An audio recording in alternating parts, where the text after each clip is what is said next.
This year was the year of the spider. We got Renew Your Vows, Spider-Man, which had toe articulation and a classic color treatment. He's fun to pose at the desk and not so precious that I have to always be careful. And first appearance, Spider-Man, was my first spider buy of the year. It was really the claim that it was how he first appeared in Amazing Fantasy that drew me in. And Andrew Garfield's Amazing Spider-Man stole the show in the 3-pack. While the figure seems a touch more muscular than the film, it resulted in a nice looking figure. And final swing, Tom Holland of course had to be mentioned. The vibrant classic colors and the good articulation and that head sculpt was sure to get it mentioned. The biggest surprise for me from Marvel Legends is their Black Widow figure. After tracking it down online because no Target near me ever had her in stock, I concluded she was all that. Nura from Nota was a take on a Ronin figure that incorporated a supernatural twist with this fantastical head with horns and white translucent hair.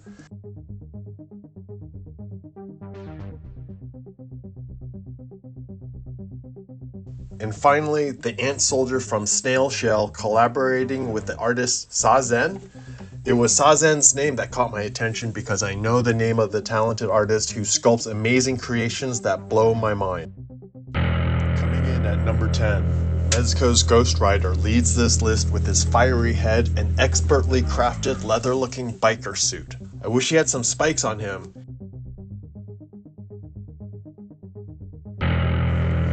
Bandai's Black Sun and Silver Moon from the Kamen Rider storyline are figures from the updated live-action series recently released. They look amazing together and have an amazing contrast. I love the color pops between the two figures.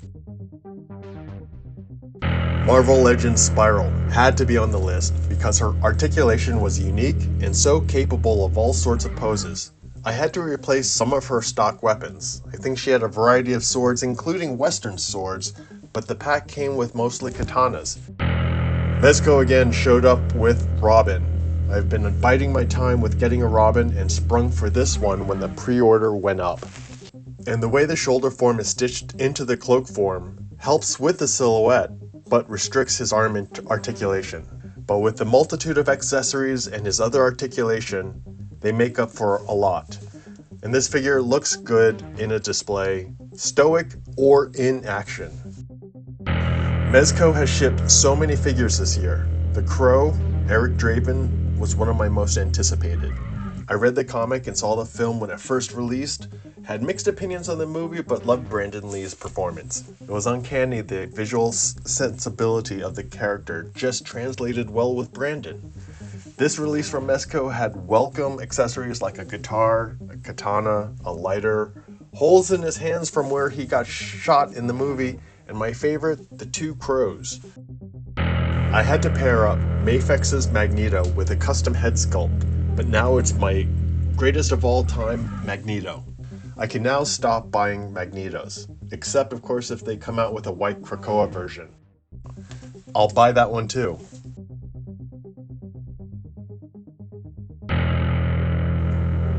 Blade Master Wang from Furey has some amazing paintwork and sculpt work, especially on the clothing around the waist and thighs. While I wish they were soft goods, the detail is very convincing, if not for the plastic sheen.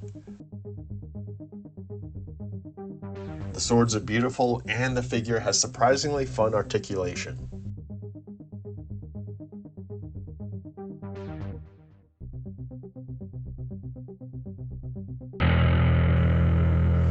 So I'm giving the number 4 spot a tie with veteran Williams. I think I gave Williams an edge though because he can become a werewolf, along with the character of veteran Williams with his guns and knives and everything.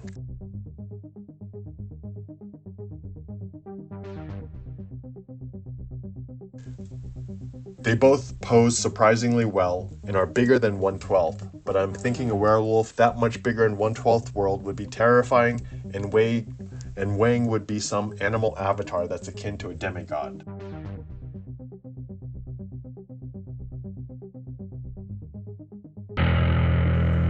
Oh, Mezco. I absolutely love Theodore. Yes, his articulation is limited, and there are all sorts of restrictions, but I have so much with what he can do and all the accessories he came with. He's not higher because of his articulation, though.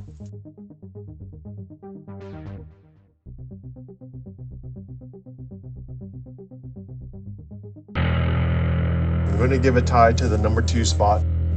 Mafex Black Suit Superman looks so good with some lights on him, and I love his heat vision head.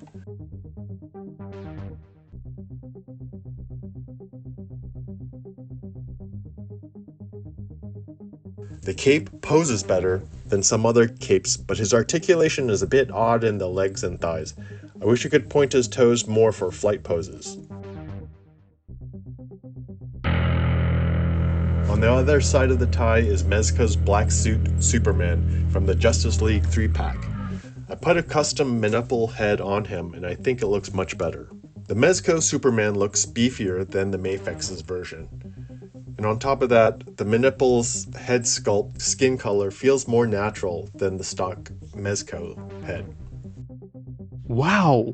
The suit looks terrific under lights, and some of the close-ups looked really similar to Henry Cavill.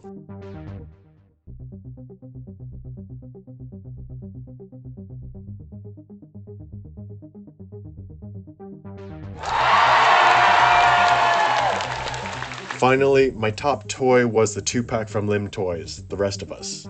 Without having played the game and only watched the series, the Joel and Ellie characters here are completely new to me. I believed these figures the moment I saw pics of them. The wear on the clothes and the heads look so believable in their initial promo pictures.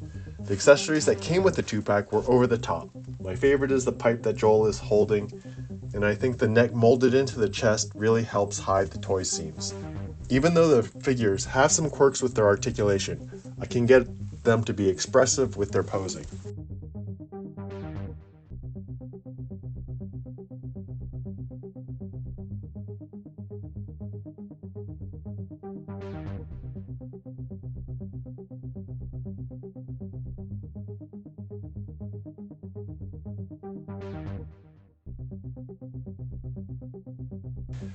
I really love the bows and arrows and the backpacks. The guns are very believable too.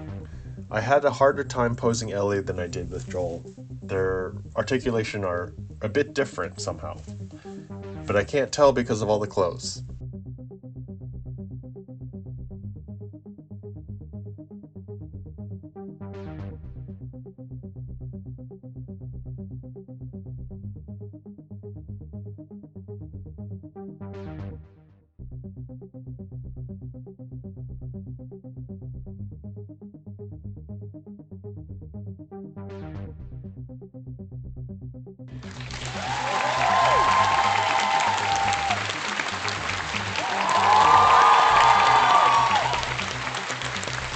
In the end, there are more toys I'd love to share with you, but these are some of my highlights. I never thought I'd be so into Superman figures, and I never thought I'd get such a cool Crow Eric Drayton figure.